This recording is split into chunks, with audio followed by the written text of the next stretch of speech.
What is going on, guys, and welcome back to another video. This is going to be kind of a different one. I just kind of want to go over something with this new tool that I had purchased, and kind of like a beginner video for how your fuel injection works and how the ECM controls it, kind of how you can diag it and stuff like that. Now typically injector problems in gasoline cars are usually pretty rare. Some of the direct injection stuff is different. That will be a little different than the stuff I'm showing you here today. Some use port and direct injection.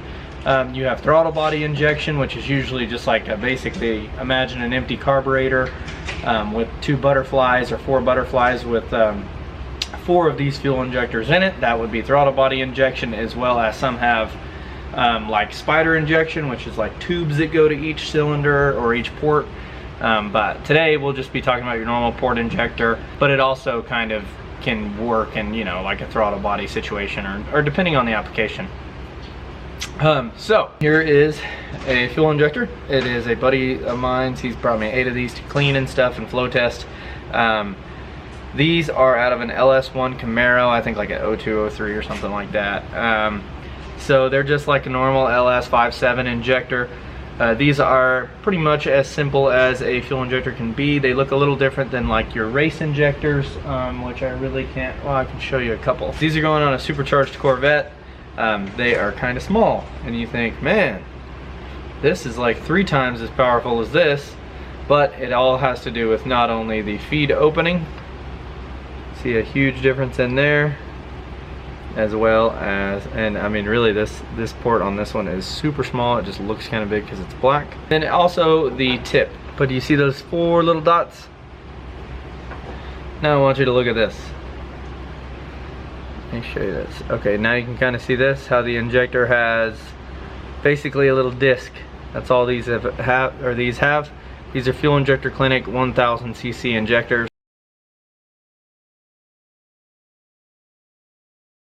So you have disc and then you have holes. Now typically on performance car, on like street application normal cars, you have the 4 little holes or 6 little holes or something like that. And that's basically to help fuel atomization, as well as it's just a clean spray. Now what's funny about these 4 holes is it seems like on most injectors they're never drilled really perfect. They're kind of just 4 holes. You hear of some people decapping injectors back in the day, especially to make your little injectors big injectors. What that is referring to is that little silver cap with the holes.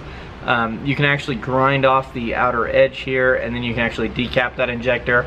The downside of that is sometimes you get some inconsistencies, and but I mean, for a budget option it actually works. Sometimes I decapped like a VK56 injector, so like a Nissan Titan or a 371, just to test it on my bench, and it flowed like 3 times better without the cap on it.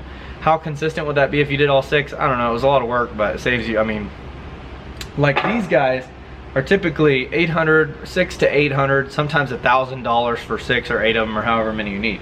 Your OEs probably about, I don't know, they seem like they kind of bounce around anywhere from like 90 to 200, maybe 300 injector.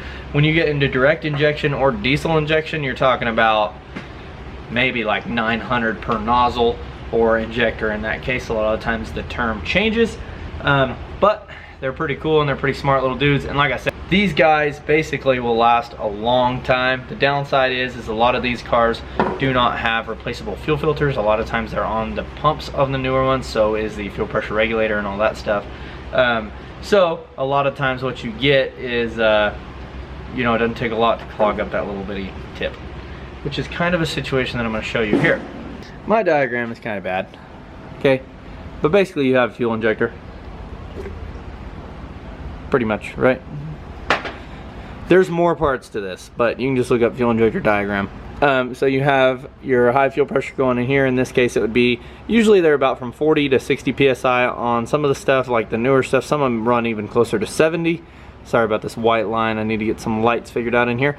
But the basis of it is you have an O-ring up there, which that's going to be pressurized fuel, a rail around that basically, which is, you know, a long rod with a bunch of injectors in it, something like that. And then you're going to have a plunger or a piston or a turn spring, and then usually another piston or plunger going down to the actual nozzle where it is shaped like a V, and then you have a coil right here, and it's basically a magnet, or think of it like they're literally solenoids with some pressurized fuel behind it. What is cool is, so basically your ECM or your computer controls these. So you have, or sometimes a fuel injector control module that is triggered by your ECM. You have your electrical connection. Oftentimes it is, usually they have two set resistances. There's like a 12 ohm I think and a 3 ohm, I could be wrong on that. But anyways, you have a ground and a power. And the way that the ECMs don't really like to control power if they don't have to, not the control module themselves. They often pass that on to a control module with relays. What we do here is usually the ECM always grounds your fuel injectors. It's sending a ground pulse. Oftentimes what that is referred to, that ground, if it's long or not, it depends, or that is what makes up your milliseconds. How many milliseconds is that fuel injector open? Basically how much they're hitting.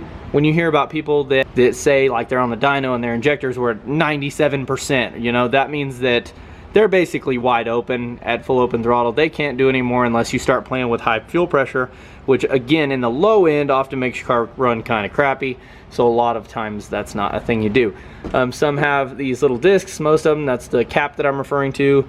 Whenever you remove it, they can flow a lot better because it's usually just the actual plunger, which on the bigger injectors, it's basically just that plunger sitting there. It's basically like a decapped fuel injector, but those are a hell of a lot more accurate. Now, usually if something goes wrong here, the ECM can normally catch it, not only with like a misfire code, but sometimes even an injector code if you're lucky, if it's seeing a problem on the ground side, or hey, like I'm not seeing a response. You know, you got to think of the ECM also as like a little bitty digital multimeter.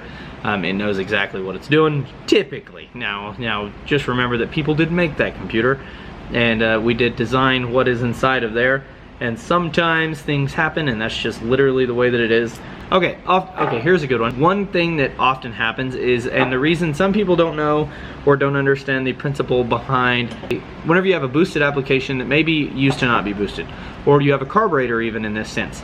So as your manifold becomes pressurized, kind of like imagine this is sitting, or one of these for us 4-cylinder guys or 6-cylinder or whatever you want to do. Imagine these guys are inside of your intake manifold. They're about to spray down into the port.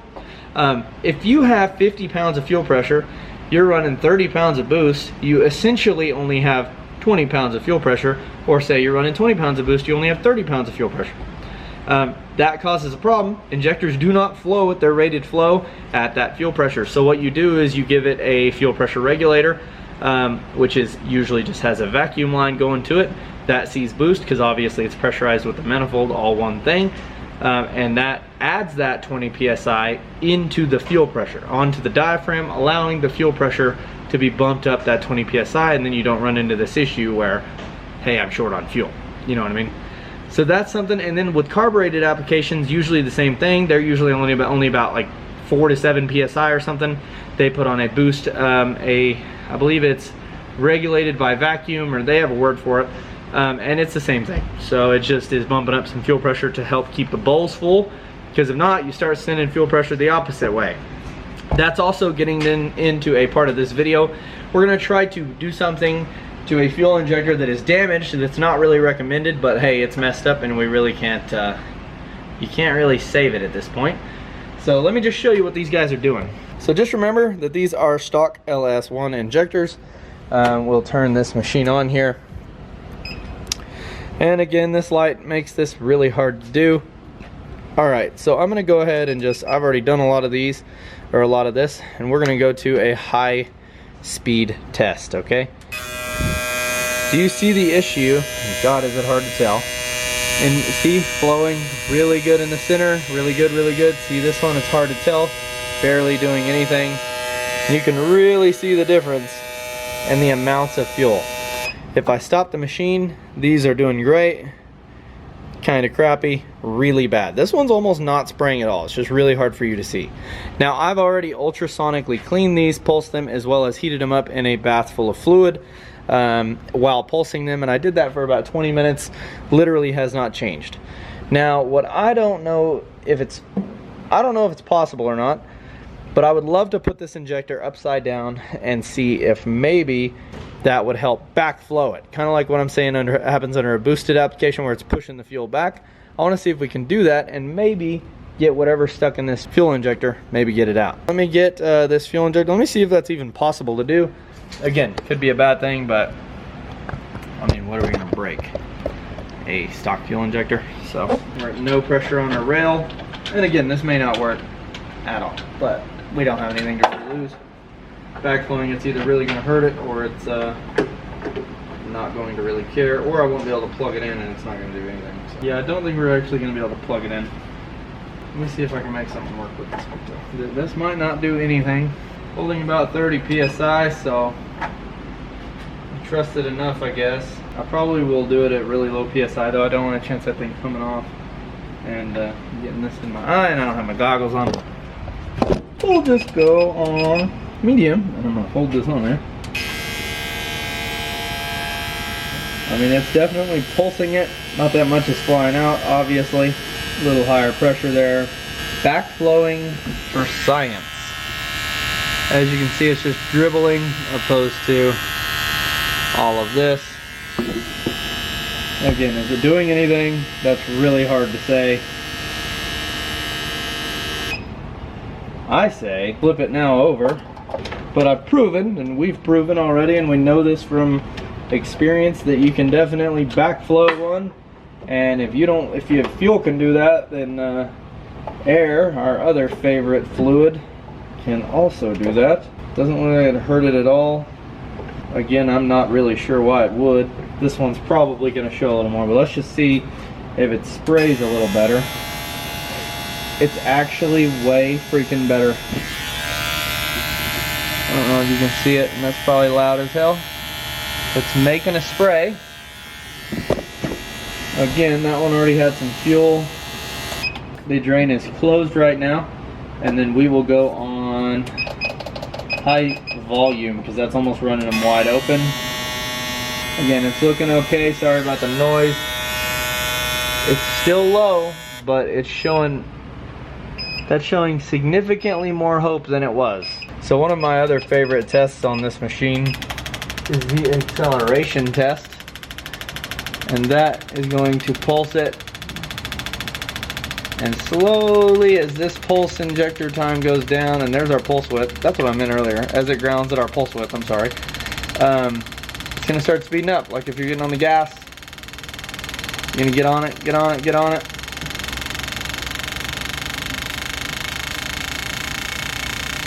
This is only at 30 psi. So these things are really coming about, getting better. Still not really good. It could recover. I'm going to give it a couple more times, probably off camera. But yeah, now as far as diagnosing one that is barely working like that in the car would probably really suck. You may get some idle vibration, but other than that, it's going to be really hard to tell as far as what exactly is wrong with it. You're going to have to pull the rail, and you can leave the clips on the injectors and actually hold the rail, which is sketch, or set up some bottles and you can do your own little volume test using the car. But again, that is hell. And like I said, on modern vehicles, 9 times out of 10 you have a circuit problem before you'll have that. Like usually the wires controlling it are bad or something like that. Or if you have no hitting on, if you don't have any of them hitting, it's not one, I doubt, very slim chance, okay, that all 4 of them have gone bad. I've seen it. We have some 4 cylinders with 8 injectors in it for Nissan, and I've done all 8 on 2 cars before, and the cars ran just really bad. And that was before I had a way of really just testing on them. This machine is fantastic, but if you're just a hobbyist like this doing your car thing, this isn't probably worth doing. I mean, this is, I got this to mainly clean out E85 stuff from my own injectors and from people around me. But anyways, you can always swap them. Say you have one that's missing and you have already swapped a coil with another cylinder. You've already swapped a spark plug with another cylinder or done a spark test. You've done compression tests, all shows pretty good within about 15 psi per cylinder, and you still have a misfire. You can swap a fuel injector, and say your misfire moves from 3 to 4 or 4 to 7. Then you have, or any number, okay, for that matter of fact. If it moves, then you know you have a bad injector. If it stays, then you probably have a circuit problem more than likely, or a loose pin fit. Anyways, guys, that's it. I don't want to really talk your ear off. This is long enough just over some freaking simple fuel injectors. We could go more in depth even on direct injected and diesel stuff. That stuff gets pretty interesting if you want to. But just to show you some of the differences between race stuff and normal stuff, and this is things to think about. And just remember, your injector is not being powered by the ECM. Usually it's being grounded, and that is usually your pulse width. And yeah, And whenever you hear somebody talk about duty cycles crazy high, usually just means they're pretty much done, or something like that, you know, where they're maxed out, they're running out of fuel injector. But anyways, thanks for watching the video. I appreciate everything you all do. Also, focus, 994 out of 1,000. Pretty cool, we're about to be there. Thank you to all of you guys that are commenting and talking and asking in the comments about torque specs and stuff. I see your comments and I always try to reply whenever I can. So that's gonna do it for this video. I have a ton of crap to do and stuff like that, crap. So anyways, thanks guys, and I'll see you later.